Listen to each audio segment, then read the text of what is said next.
And welcome back to another video. If you're new here, my name is Remy and I share lots of vegan content and tips to help you live well. And today I thought we could do another what I eat in a day video because I'm finally feeling a little bit of inspiration. Summer is my favorite season. There's more sunshine, I'm a happier person, and I feel like a lot of my favorite fruits and veggies are in season during the summer. So I've been loving walking by the farmer's market and seeing what they have.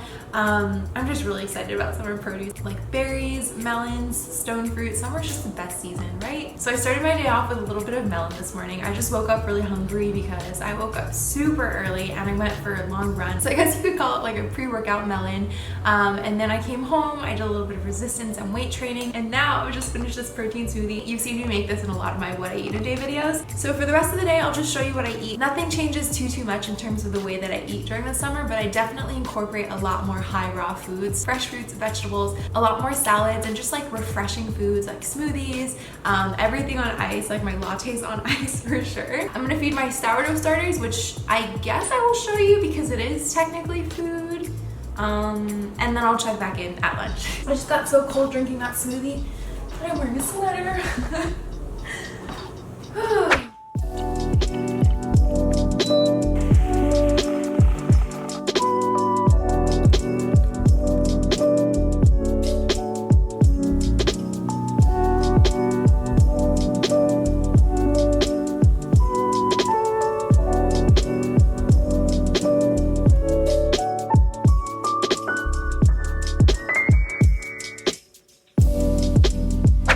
I've been fed, it's time to feed my sourdough starter babies.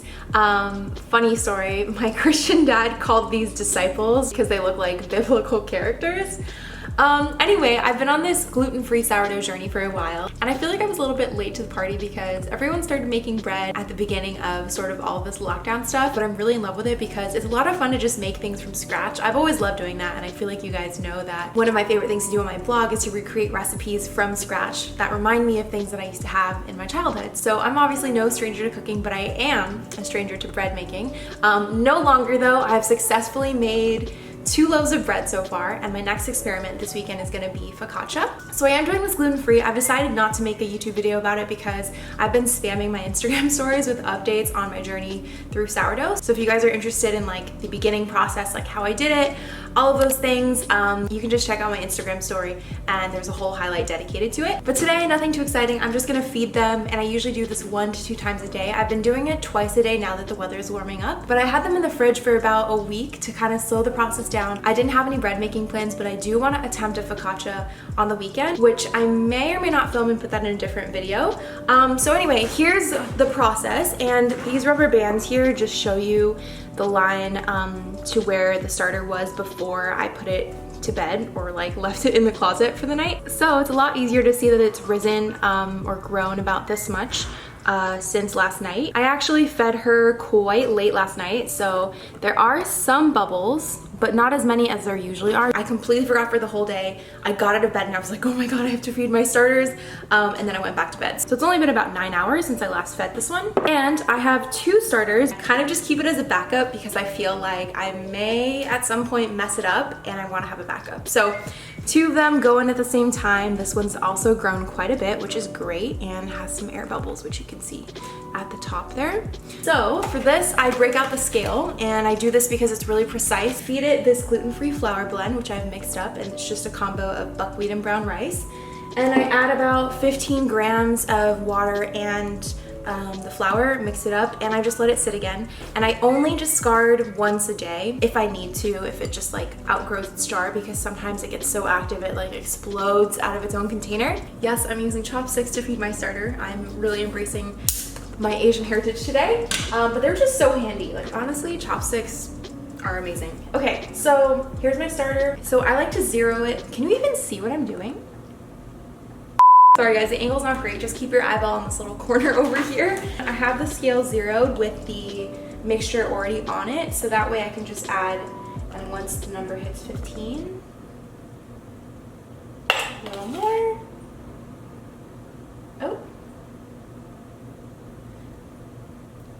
after I do that, I add the filtered water in and I just add another 15. So since it already reads 15, I'm just gonna pour it until it reads 30. Now I take the chopstick. I've heard that you can use metal to stir as well, like a metal fork or spoon, but I don't know, I'm just a believer in using wood. I feel like back in my kombucha making days, I would always use wood only and never use metal, but maybe it doesn't really matter. I don't know. I'm not an expert. I'm really just a newbie here. So this is absolutely not a tutorial, just showing you what I'm doing today. All right, so that looks good. It should be like a thick batter, and then put the cheesecloth back on top with the scrunchie. And that's that. I'm gonna switch chopsticks, repeat with the second jar. I won't film it because it's the same exact process, but that's how I feed my starters. I might actually snack on and show you guys a slice of the bread that I made a couple weeks ago using this very starter. So hopefully I'll have an appetite for like toast today. All right, I'm gonna feed this and I'll see you guys when I eat again.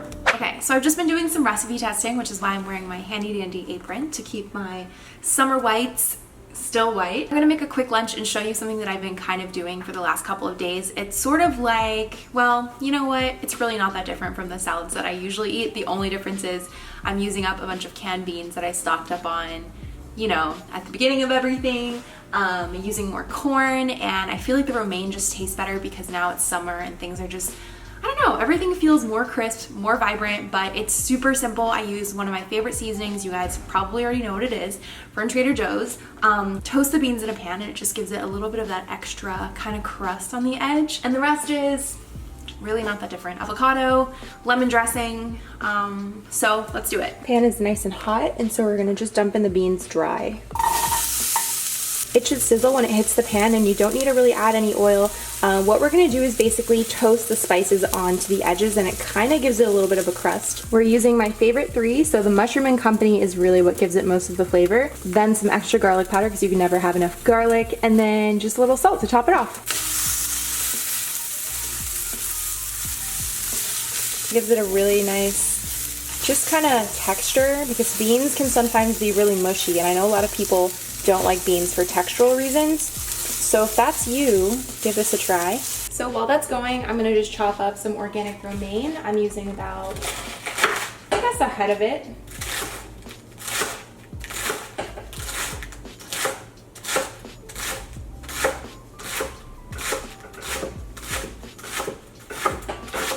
And there we have our salad base. Normally I would just throw my salad into like a mixing bowl like this, but I'm gonna use a nicer bowl just for you guys.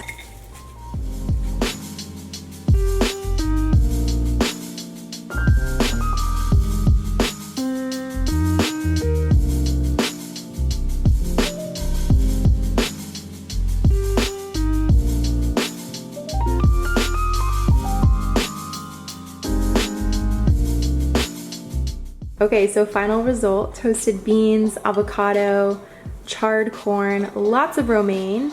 I added my lemon tahini dressing, but it all went to the bottom, which was a mistake for my plating purposes.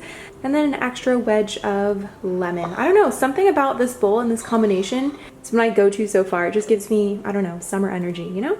Normally I would also add a little quinoa or some kind of grain to this bowl just to make it a little bit more of a meal, but I actually ran out of quinoa, so I thought instead I would just have a little piece of toast after and show you guys my sourdough. So yeah. I know it's really basic, but I just feel like when all of your ingredients taste good, you don't have to do that much to make it a meal. Hello again. So as promised, I wanted to show you guys my vegan and gluten-free sourdough bread. I get so excited when I talk about my sourdough. I love taking care of things, and I love like projects that require care and attention. After my 2 foster cats got adopted, I didn't really have anything else to take care of other than my plants.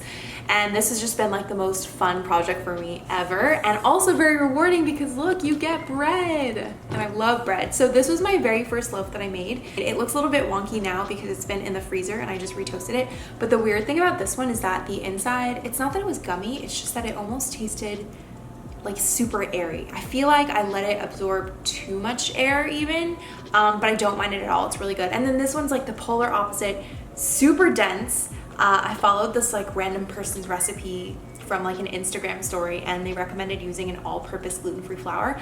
I have personally never really had good results using an all-purpose flour blend for gluten-free, like ever. I find that you have to just take the time and I know it's tedious, but put together your own mix of different gluten-free flour. Here are the 2 pieces of bread. I really just pulled these out to show you. I'm probably gonna eat this piece and maybe put a little bit of vegan butter on it, because yesterday when I was cleaning out my fridge, I realized I have so much vegan butter. No exaggeration, let me show you guys. Like, so much vegan butter. I have these 3, okay, which is a lot. Like, who has 3 different kinds of vegan butter in their fridge? Let me know. And then I have these as well. So all in all, I have 6. I also have a double of this one. A lot of vegan butter. And if you know me and you know the way I eat, it's probably a little bit surprising because I don't really eat vegan butter or cook with it very often.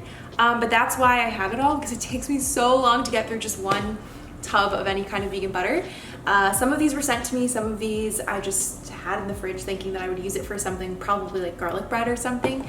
So I was like, you know what, let's dig into it. I will say that this Miyoko's one that was sent to me, this oat milk butter, has been just fabulous. I'm like thinking about maybe filming a vegan butter taste test, because I've got like the bread's already toasted. Should I do it? Okay, I'm gonna do it, but first I'm gonna just have this little bite to show you guys the texture and give you a bite shot, because I feel like that's always really satisfying. So here we go.